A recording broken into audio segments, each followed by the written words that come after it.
Very good morning all of you class. मैं प्रभात शर्मा आपका स्वागत करता हूँ नए यूट्यूब चैनल में प्रभात शर्मा क्लासेस में।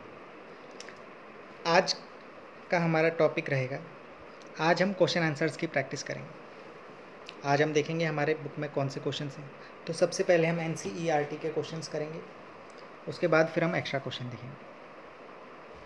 तो सबसे पहला क्वेश्चन इसमें दे रखा है, draw up a list of the different festival celebrated in your locality.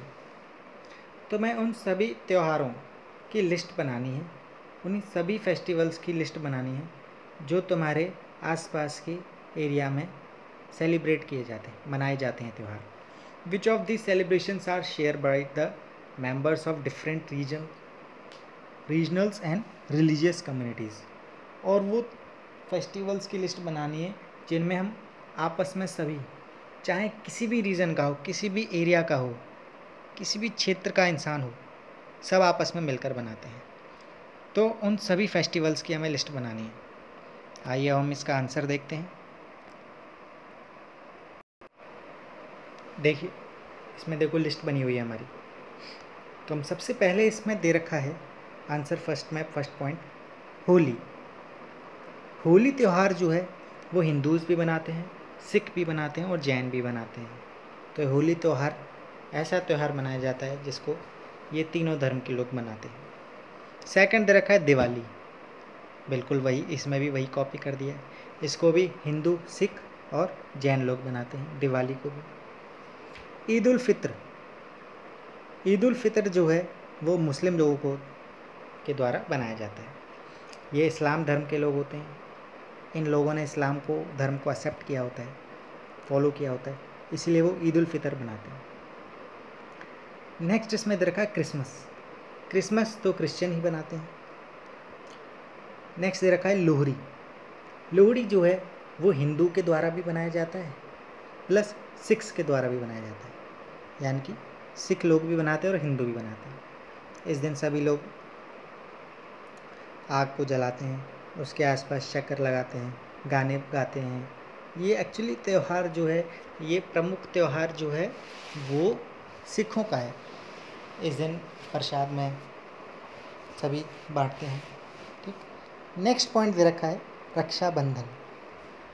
Rakshabandhan नाम से ही याद आता है हमें रक्षा करना। ऐसे ही हम बंधन में बंधे हुए हैं जिसमें हमें रक्षा करनी होती है, और वो किसकी करनी होती है? अपनी बहनों की रक्षा करनी होती है। तो बिल्कुल सही। देखो वर्ड के अंदर ही मीनिंग छुपा हुआ है, हमें वर्ड से ही मीनिंग निकालना है। तो इसमें जो है रक्षाबंधन किन लोगों के द्वारा बनाया जाता है? हिंदूज़ के, सिख्स प्लस जैन, इनको ये तीन रिलीजन के लोग मनाते हैं। नेक्स्ट है good Friday. Good Friday Christian के द्वारा बनाया जाता है। एक और त्यौहार होता है क्रिश्चियन का, इसमें लिखा नहीं है, मैं एक्स्ट्रा में बता देता हूँ। एक होता है ईस्टर संडे, जो ठीक इसके 2 दिन बाद होता है। देखो संडे, इसमें देखो देखते हैं, कनेक्ट करते हैं। इसमें लास्ट में दे रखा है गुड फ्राइडे, तो फ्राइडे के बाद क्या आएगा? संडे आएगा ना 2 दिन बाद। तो गुड फ्राइडे के ठीक 2 दिन बाद ईस्टर संडे आता है। ठीक, देखो अब ये गुड फ्राइडे 2 है, इसका भी एक हम लॉजिक समझते हैं, इसके पीछे क्या कहानी है। गुड फ्राइडे वाले दिन जो ईसा मसीह थे, हमारे जीसस क्राइस्ट थे, उस दिन वो शहीद की हुए थे। उन्होंने अपने सोसाइटी के वेलफेयर के लिए जान दी थी, और जो प्लस का साइन जो हम पढ़ते हैं क्रिश्चियन में, वो उन्हीं पे ही उनको शहीद किया गया था। सोसाइटी के वेलफेयर के लिए उन्होंने अपनी जान दी थी, तो इसीलिए, और वो दिन जो था वो फ्राइडे को ही था। देखो कोई इंसान अगर सोसाइटी के भले के लिए जान दे रहा है तो वो गुड फ्राइडे, वो अच्छा ही इंसान होगा, लोग उसको भगवान मानेंगे। तो और लोग भगवान के अवतार भी थे वो। जब क्रिश्चियन जब धर्म स्टार्ट हुआ तो जीसस क्राइस्ट के बर्थ से ही तो स्टार्ट हुआ था, जीरो, जो हम हिस्ट्री में पढ़ते हैं जीरो से। जीरो का मतलब जीसस क्राइस्ट का जन्म हुआ है, बर्थ हुआ है। तो बस वो जब जान दे रहे थे सोसाइटी के वेलफेयर के लिए, उस दिन फ्राइडे था, और उसी दिन को हमने गुड फ्राइडे माना था। ठीक 2 दिन बाद वो जिंदा हुए। फ्राइडे के बाद क्या आता है? संडे। ठीक 2 दिन बाद वो जिंदा हुए, तो उसी को हमने यहाँ पे ईस्टर संडे नाम दिया गया है। उन्होंने लोगों को मैसेज दिया था, सभी की भलाई की बातें करी थी, तो लोगों को अच्छा मैसेज दिया था जो कि अच्छा कन्वे करें। तो वो कौन से दिन किया था?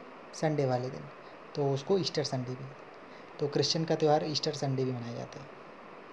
ठीक, almost all the members of the different communities in our neighbourhood share and celebrate these festivals. यही सब त्यौहार हम सभी लोग बनाते हैं, हमारे सोसाइटी के लोग बनाते हैं आसपास के। नेक्स्ट क्वेश्चन है हमारा, what do you think living in India with its rich heritage of diversity adds to our life? आप क्या सोचते हैं कि क्या हमारे इंडिया जो है वो रिच हेरिटेज ऑफ डाइवर्सिटी क्यों बोला जाता है, और वो क्या ऐड करती है, क्या चीज़ जोड़ती है हमारी डाइवर्सिटी में, वो हम समझते हैं। हमारा देश जो है संस्कृतियों का देश बोला जाता है, ट्रेडिशंस एंड कल्चर्स का देश बोला जाता है, because India is rich for tradition and cultures. आइए हम उसका आंसर देखते हैं। इसका सेकंड आंसर दे रखा है, the rich heritage of India of diversity in India enriches our life in many ways. हमारे देश में डाइवर्सिटी जो है इंडिया की, वो काफ़ी तरीक़ों से, काफ़ी रास्तों से हमें रिच बनाती है। वो कौन से हैं? पहला, we learn many things from each other and share our experiences. हम सभी चीज़ों को आपस में शेयर करते हैं, मिल बांट के खाते हैं। जैसे हमने बताया था कि दिवाली पे जो लोग हैं, जो होली पे जो हिंदू मुसलमान जो आपस में गले मिलते हैं, या ईद पे हिंदू मुसलमान गले मिलते हैं, आपस में मिल बांट के खाना खाते हैं, शेयर करते हैं, अपने अनुभव जो उन्होंने किया होता है, एक्सपीरियंसेस को शेयर करते हैं। इससे हमारा जो देश है, बहुत अलग अलग तरह के लोग रहते हैं यहाँ पे, आपस में चीज़ों को शेयर करते हैं, बातों को शेयर करते हैं। तो फर्स्ट पॉइंट हमें ये बताता है। Second, we celebrate different festivals together and learn different languages cultures. देखो भाई, थोड़ा सा फर्स्ट पॉइंट से कनेक्ट है, थोड़ा सा। हम सभी आपस में फेस्टिवल्स को बनाते हैं, तरह तरह के लैंग्वेजेस को सीखते हैं। अगर हम बात करें, हम किसी दूसरे धर्म के लोग से मिल रहे हैं, उसके साथ फेस्टिवल मना रहे हैं, तो वहाँ की भाषा हम सीखते हैं। अगर सिख से हम बनाते हैं तो सिख की भाषा उनकी पंजाबी होती है, गुरमुखी जो होती है, तो वो सारे लैंग्वेज हम सीखते हैं। प्लस कल्चर हम सीखते हैं, वहाँ का रहन सहन, वहाँ का पहनावा कैसा है, वो किस चीज़ को फॉलो करते हैं, उनके क्या प्रिंसिपल्स हैं, सिद्धांत हैं जिनको वो फॉलो करते हैं।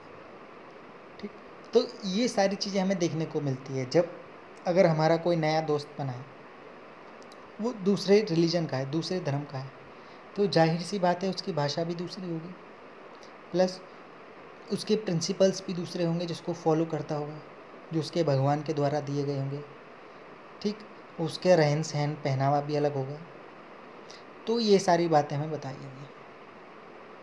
ठीक, नेक्स्ट पॉइंट हमारा दे रखा है, a sense of friendship and unity develops which brings harmony and prosperity. दोस्ती नाम की भावना भी पैदा करता है। देखो, जब हम आपस में त्यौहार बना रहे हैं, सारे पॉइंट लिंक करते हैं, क्योंकि 3 पॉइंट जो दे रखे हैं आपस में कनेक्टेड हैं। फर्स्ट पॉइंट से मैंने बताया अपने एक्सपीरियंसेस कैसे बताएंगे, जब हम आपस में त्यौहार बनाएंगे। सेकंड पॉइंट से लिंक हो गया फर्स्ट पॉइंट। अब थर्ड पॉइंट से सेकंड पॉइंट को कैसे लिंक करेंगे, कि जब हम आपस में सभी लोगों के साथ, सभी धर्मों के लोगों के साथ फेस्टिवल बनाएंगे, सेलिब्रेट करेंगे, तो एक फ्रेंडशिप का रिलेशन बिल्ट होता है, a sense of friendship develop होती है हमारे। तो वही बात इसमें बोल रखा है, सभी लोगों में क्या है, प्रेम भाव बढ़ता है। सभी लोगों का एक मोटिव होता है। क्या मोटिव होता है? सोशल वेलफेयर, समाज का कल्याण करना। तो थर्ड पॉइंट इसमें बोला हुआ है, a sense of friendship and unity develops which brings harmony and prosperity. ये उन सभी लोगों में दोस्ती नाम की भावना पैदा करता है, फ्रेंडशिप की पैदा करता है, और सभी लोगों को एक करता है। सभी लोग कैसे एक होंगे? जब उनका मकसद एक होगा, उनका ऑब्जेक्टिव एम एक होगा, काम करने का, सोचने का। तो यही सारी चीज़ें हमारी डाइवर्सिटी को ऐड करती हैं, जोड़ती हैं। नेक्स्ट क्वेश्चन हम देखते हैं, do you think the term unity and diversity is an appropriate term to describe India? क्या तुम ये सोचते हो कि जो वर्ड जो दिया गया था नेहरू जी के द्वारा, यूनिटी एंड डाइवर्सिटी, क्या ये बिल्कुल सही अपने आप में है, जो कि इंडिया की डेफिनेशंस को बताता है? व्हाट डू यू से think Nehru is trying to say about Indian unity in the sentence quoted above from his book The Discovery of India? हमने कल बात पढ़ी थी कि इन्होंने बुक लिखी थी डिस्कवरी ऑफ इंडिया। इसमें अपनी बुक में बताया था कि ये डाइवर्सिटी जो है वो बाहर से बिल्ट नहीं होती, वो बाहर से थोपी गई कोई वस्तु नहीं है, कोई ऐसी फीलिंग नहीं है, वो जो है हमारे अंदर से ही डेवलप होती है। तो वो सारी हम बातें पढ़ेंगे। प्लस इसके साथ में आपको एक एक्स्ट्रा पॉइंट और बताऊंगा जो बहुत ज़रूरी है, जिससे और तुम्हें डाइवर्सिटी समझने में मदद मिलेगी। पहले हम अपना आंसर देखते हैं, फिर उसके बाद हम एक्स्ट्रा चीज़ समझेंगे। प्रभात शर्मा क्लासेस के साथ बने रहें, तो उसमें एक्स्ट्रा चीज़ तुम्हें सीखने को मिलेंगी। थर्ड आंसर दे रखा है, the phrase unity and diversity very well describes India. जो बात जो कही गई थी नेहरू जी के द्वारा, यूनिटी एंड डाइवर्सिटी अपना अच्छा बात बताता है इंडिया को, बिल्कुल सही है अपने आप में। ये फ्रेज दे रखा है, India is a land of various cultures, caste, creeds and religions, still people live in harmony and brotherhood. वही बात, हमारा देश जो है तरह तरह के धर्म हैं, तरह तरह के कल्चर्स हैं, संस्कृति हैं, तरह तरह के जाति के लोग रहते हैं, ठीक।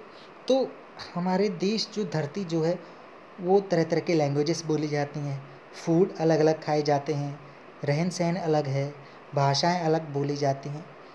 तो ये सभी मिलके अपने आप में एक यूनिटी डेवलप करते हैं। चाहे ये सभी अलग अलग देश में, वो अलग अलग राज्य में विभाजित हों, डिवाइडेड हों, बिकॉज ब्रिटिशर्स के टाइम पे हमारा देश डिवाइडेड था, एक नहीं था। एक कब हुआ? जब हमारे देश के लोगों में फीलिंग आई। किसकी फीलिंग आई? यूनिटी की, नेशनलिज्म की फीलिंग आई। हमें देश को एक अच्छा देश बनाना है और एक करना है। सभी जो राज्य जो राजाओं के द्वारा जो बटे हुए थे, उन सभी को एक करना है।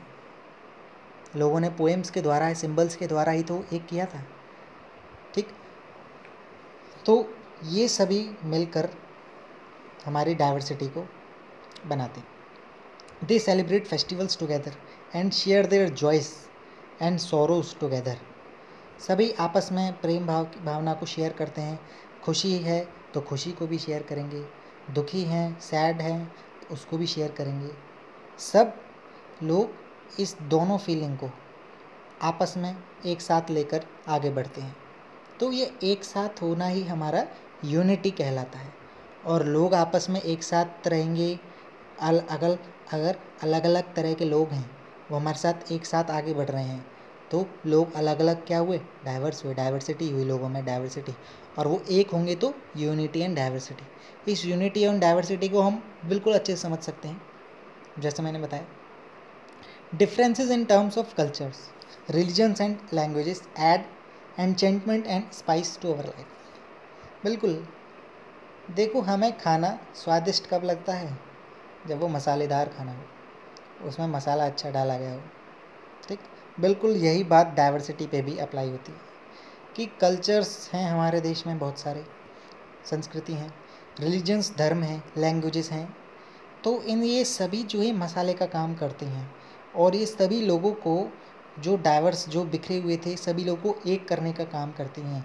ये अपने आप में ही रेस्पेक्ट, मैंने कल एक बात बताई थी, रेस्पेक्ट फॉर डाइवर्सिटी, यानी कि जो डाइवर्सिटी में तरह तरह के लोग हैं आपस में रेस्पेक्ट करते हैं, और आपस में रेस्पेक्ट करेंगे तो इसका मतलब क्या हुआ कि लोग एक हो रहे हैं, यूनाइट हो रहे हैं। तो लोगों में किसकी भावना जागेगी? यूनिटी की फीलिंग आएगी, तो लोग क्या होंगे? यूनिटी एंड डाइवर्सिटी होगी। This diversity helps us live a harmonious life. In fact, unity and diversity is a base for Indian cultural nationalism. वही बात जो मैंने बताई थी कि लोगों के प्रेम भाव की भावना भी, सोशल वेलफेयर भी देखती है डाइवर्सिटी, प्लस लोगों में नेशनलिज्म, देश को एक करना है, हमें एक राष्ट्र बनाना है, एक नेशन बनाना है, तो ये अंदर से जो फीलिंग जनरेट होती है, इस फीलिंग को ही हम नेशनलिज्म बोलते हैं। मैंने बताया था इस क्वेश्चन में शुरुआत करते हुए कि मैं एक्स्ट्रा चीज़ भी बताऊंगा। तो एक्स्ट्रा चीज़ क्या है? अच्छा, वो कौन सा ऐसा इंसिडेंट था जब हमें लगा कि भाई हमें एक हो जाना चाहिए और हमारा देश आज़ाद होने वाला है? वो कौन सा ऐसा इंसिडेंट हुआ हमें लगा कि हमारा देश आज़ाद होने वाला है? उसका सही जवाब है क्विट इंडिया मूवमेंट, भारत छोड़ो आंदोलन, जो कि 1942 में किया गया था गांधी जी के द्वारा। ये गांधी जी के द्वारा लास्ट एक्शन था। गांधी जी भी हमारे देश के बहुत बड़े हीरो थे, बहुत सारे एक्शन किए उन्होंने, एक्शन किए, बट उनका भी हीरो का वो होता है भाई, पिक्चर के लास्ट में भी उसको एक ऐसा क्लाइमेक्स सीन दिखाना पड़ता है जिससे कि पूरी पिक्चर हिट हो जाती है। तो लास्ट जो हमारे देश की जो पिक्चर थी आज़ाद होने की, वो हमारी क्विट इंडिया मूवमेंट ही था। क्विट इंडिया मूवमेंट ही से ही हमारे लोगों को लगा कि हमारा देश आज़ाद होने वाला है। तो लोग जो है उस टाइम पे एक हो रहे थे, लोगों में नेशनलिज्म की भावना जाग रही थी। ठीक, नेक्स्ट क्वेश्चन हम समझते हैं डाइवर्स। ये चैप्टर बहुत ज़रूरी है और बहुत इंपॉर्टेंट है, प्लस इंटरेस्टिंग भी है, यूनिटी इन डाइवर्सिटी। इसको अच्छे से हम समझ सकते हैं। नेक्स्ट क्वेश्चन हम देखते हैं, underline the line in the poem sung after the Jallianwala Bagh massacre, which according to you reflects India's essential unity। वो लाइन बतानी है हमें पोएम की। ये जलियांवाला बाग जो इंसिडेंट है, पोएम बता रखा है ये कि जलियांवाला बाग जो है ये अमृतसर में इंसिडेंट हुआ था, और इसको करवाया किसके द्वारा था? General Dyer. जी हाँ, बिल्कुल सही। हमारा अमृतसर में एक बैसाखी, पंजाब में जो जगह थी अमृतसर, वहाँ पे बैसाखी का फेस्टिवल मनाया जाता है। और बैसाखी कब मनाया जाता है? जब लोगों का हार्वेस्ट हो जाता है क्रॉप्स का, यानी कि जब हमारी फसल जो कटाई हो जाती है, उस कटाई होने के बाद लोग त्यौहार मनाते हैं कि भाई अब हमारे देश में, हमारे राज्य में अच्छी प्रॉस्पेरिटी हो, समृद्धि हो, डेवलप हो। तो ये फेस्टिवल्स के पीछे पर्पस क्या होता है? हमारे देश में डेवलपमेंट, हमारा देश सुख रहे, सुखी रहे, समृद्ध रहे, किसी भी चीज़ की कमी ना हो, इसीलिए हमारे देश में फेस्टिवल्स मनाए जाते हैं। तो ऐसे ही अमृतसर में भी बैसाखी का त्यौहार मनाया जा रहा था, फेस्टिवल मनाया जा रहा था। अचानक से जनरल डायर को ऑर्डर मिला कि सभी गेट बंद कर दिए जाएं। वो खुला मैदान था, एक तरह से मेला लगा हुआ था। वो जो फेस्टिवल बना रहे थे वो मेले की फॉर्म में बना रखे थे। तो मेला जाहिर सी बात है बहुत बड़े ग्राउंड में लगेगा, तो मेला बना हुआ था। तो उस मेले में लोग आए, तो मेले की बात है तो बहुत सारे लोग होंगे, बहुत ज़्यादा पॉपुलेशन होगी। सारे दरवाजे बंद करा दिए उस ग्राउंड के, और ऑर्डर क्या मिला था जनरल डायर को? गोली चलाओ, कंटिन्यूस गोली, ये ऑर्डर था। तो वही इंसिडेंट हमारा सबसे दुखी हुआ था, जो अचानक से सडनली इंसिडेंट हो गया था हमारे देश में। तो उसी बात की जा रही है। तो उसमें बहुत सारी हत्याएं हुई, हमको ही फॉलो किया था। लोग वहाँ पे एक जलियांवाला बाग में एक कुआं था जिसमें लोग कूद गए थे जान देने के लिए। तो बहुत दुखी वाली ये इंसिडेंट है हमारे लिए हिस्ट्री में। तो ये था। तो इसमें बात की जा रही कि जब लोग दुखी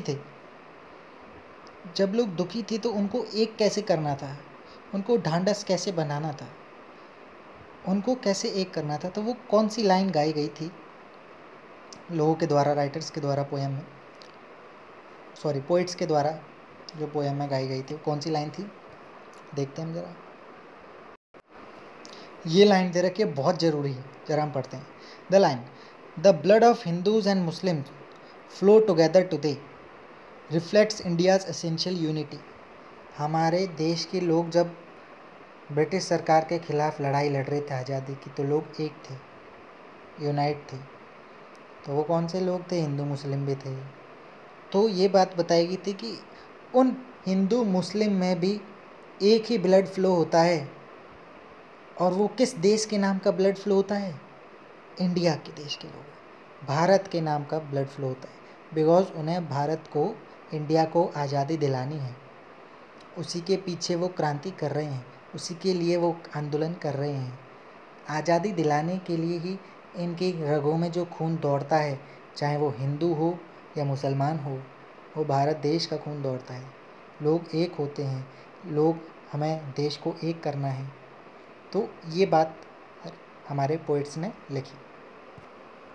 इसका 5th जो क्वेश्चन है, इसको हम ऐसा करते हैं, शॉर्ट नोट के फॉर्म में पढ़ते हैं। हम शॉर्ट नोट में 2 पढ़ेंगे, एक है लद्दाख, एक है केरला। तो सबसे पहला शॉर्ट नोट हम लद्दाख पढ़ते हैं, जरा देखते हैं। Ladakh is a desert in the mountains. ये मैंने अच्छा खासा बता रखा है, इसको मैं सिर्फ रीड ही करूँगा क्योंकि मैंने बहुत सारे चैप्टर्स में इसको ये बात बताई है, बहुत बार बताई है इस चैप्टर में, यूनिटी एंड डाइवर्सिटी में। तो Ladakh is a desert in the mountains in the eastern part of Jammu and Kashmir. Ladakh जो है वो ईस्ट पार्ट में है और नॉर्दर्न ईस्टर्न में है, और ये जम्मू कश्मीर का पार्ट है, east side. Is very little agriculture is possible here since this region does not receive any rain and it's covered in snow for a large part of the year. ये जो है यहाँ पे एग्रीकल्चर नहीं होता, सारे time यहाँ पे स्नो, बर्फ़ गिरती रहती है, यहाँ पे कोई एग्रीकल्चर नहीं होता क्योंकि बारिश नहीं होती है। It was considered as a good trade route as it has many passes through which caravans travel to what is today called the Tibet. ये तिब्बत जो है तिब्बत का रास्ता है, कारवान्स के 2, और एक कारवान्स क्या है, 2 पहाड़ों के बीच का रास्ता। इन 2 पहाड़ों के बीच में ट्रेवलर्स जाते थे अपना ट्रेड करने के लिए एक देश से दूसरे देश में। तो ये उन्हीं 2 पहाड़ों के रास्ते के बीच में से जाते थे, वहीं से अपना ट्रेड कैरी करते थे। और वो रास्ता कहाँ के लिए जाता है, उसी रास्ते को इसमें बोला गया है तिब्बत के लिए। These caravans carry textiles, spices, raw silks and carpets. इन रास्तों में क्या क्या कैरी किया जाता था, ट्रेडर्स क्या क्या कैरी करते थे, टेक्सटाइल्स, कपड़ा, क्लोथ्स वगैरह कैरी करते थे, मसाले, स्पाइसेस, रॉ सिल्क एंड कच्ची सिल्क होती थी, और कारपेट्स यानी कि जो कालीन होते थे। Buddhist reach Tibet via Ladakh. Buddhism जो है वो भी तिब्बत जो पहुँचे थे वो लद्दाख के रास्ते से ही हुए थे। मैंने बताया था लद्दाख पढ़ाते टाइम कि बुद्धिज्म का जो रिलीजन का जो प्रमोशन हुआ वो लद्दाख से जाके तिब्बत में हुआ, यानी कि वो लद्दाख के पहाड़ों के बीच में से बुद्धिस्ट लोग जाते थे, वहाँ से उन्होंने अपना प्रमोशन किया, तिब्बत में जाके प्रमोट किया, धर्म को आगे प्रचार प्रसार किया। वो एज अ धर्मदूत का काम करते थे। ठीक, Ladakh is also called little Tibet. Ladakh को लिटिल तिब्बत भी बोला जाता है, जैसे मैंने बताया था। Islam was introduce in this region more than 400 years ago. 400 साल पहले यहाँ पे मुस्लिम रिलीजन आया था, इस्लाम जिसको हम बोलते हैं। And there is a significant Muslim population here. और यहाँ पे मुस्लिम पॉपुलेशन भी अच्छी खासी हमें देखने को मिलती है, क्योंकि जम्मू कश्मीर जो है मुस्लिमों का भरा हुआ राज्य है, तो वहाँ पे हमें मुस्लिम भी देखने को मिलते हैं और बुद्धिस्ट लोग भी देखने को मिलते हैं। बुद्धिस्ट वाला जो एरिया है वो लद्दाख के साइड पड़ता है हमारा। नेक्स्ट है हमारा केरला। केरला शॉर्ट नोट कर लेते हैं। Kerala is a state in the south west corner of India. Kerala जो है वो साउथ वेस्ट पार्ट में आती है हमारे इंडिया की। It is surrounded by the sea on the side hills and other is the, ठीक, वो एक तरफ उसके समुद्र है लेफ़्ट साइड में, वेस्ट साइड में, वेस्ट डायरेक्शन में, और राइट साइड ईस्ट डायरेक्शन में उसके हिल्स हैं, क्योंकि वो वेस्टर्न घाट्स के बीच में दबा हुआ है। एक्चुअली देखो, ये 2 चीज़ हैं यहाँ पे। जो लेफ़्ट साइड है अगर हम देखें मैप में तो समुद्र है, और राइट साइड में पहाड़, तो दोनों के बीच में सैंडविच बन गई है। सैंडविच का बनना मतलब पतला हो जाना, उसकी शेप कम हो जाना, साइज़ रिड्यूस हो जाना, तो बस वही केरला है हमारा। सैंडविच में जैसे हमारे आलू कम हो जाते हैं, बिल्कुल केरला की भी साइज़ जो है कम हो गई है। तो ये क्या है, हमारे समुद्र और पहाड़ों के बीच में आता है ये state. A number of spices like pepper, cloves, cardamoms are grown on the hills. यहाँ पे वही काली मिर्च, लौंग और इलायची ग्रो की जाती हैं यहाँ के पहाड़ों में। It is spices that made this region an attractive place for traders. क्योंकि मसालों की वजह से ही हमारे इस प्लेस को ट्रेडर्स अट्रैक्ट करता है। Christian, Jewish and Arab traders were the first to come here. सबसे पहले जो लोग आए थे वो क्रिश्चियंस आए थे, ज्यूश आए थे, अरब देश से जो लोग आए थे, जैसे अगर हम बात करें मोरक्को के देश से, अरब से होते हुए हमारे इब्न बतूता साहब आए थे, ट्रेडर थे जिन्होंने केरला को विज़िट किया। Because of all this various historical influences, in historical influences की वजह से people in Kerala practice different religions. इसी की वजह से अलग अलग धर्म को फॉलो करते हैं, अलग अलग रिलीजन्स को लोग फॉलो करते हैं। और वो कौन कौन से रिलीजन्स हैं? जुडाइज्म, इस्लाम, क्रिश्चियनिटी, हिंदुइज्म, बुद्धिज्म, यानी कि वही जुडाइज्म, इस्लाम यानी कि, और ईसाई, हिंदू, बुद्धिस्ट, ये सारे लोग इसको फॉलो करते हैं, बुद्धिज्म। ये भी था इसमें कि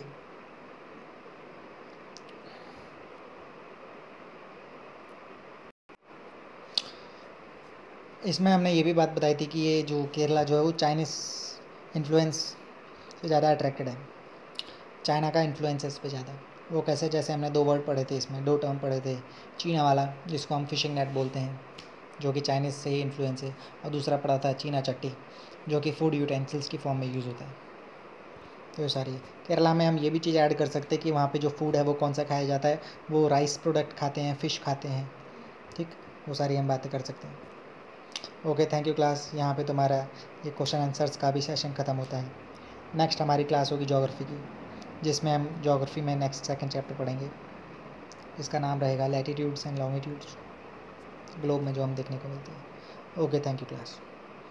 क्लास अच्छी लगी हो तो लाइक एंड सब्सक्राइब ज़रूर करें। प्रभात शर्मा क्लासेस से जुड़े रहने के लिए, एक्स्ट्रा चीज़ें सीखने के लिए लाइक एंड सब्सक्राइब करें।